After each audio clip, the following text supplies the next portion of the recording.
Çatı yanmış. Vatandaş müdahale ediyor.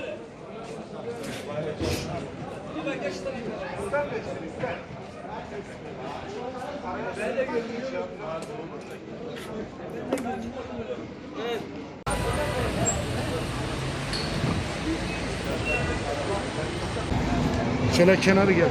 Gel abi gel. Nasıl ama? Gel.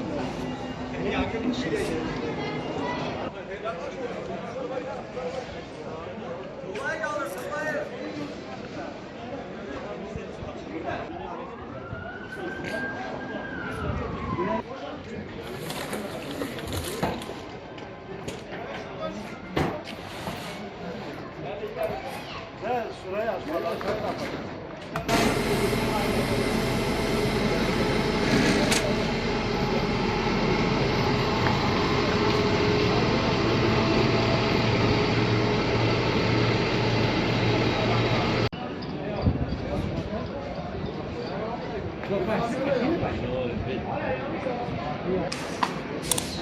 Thank you.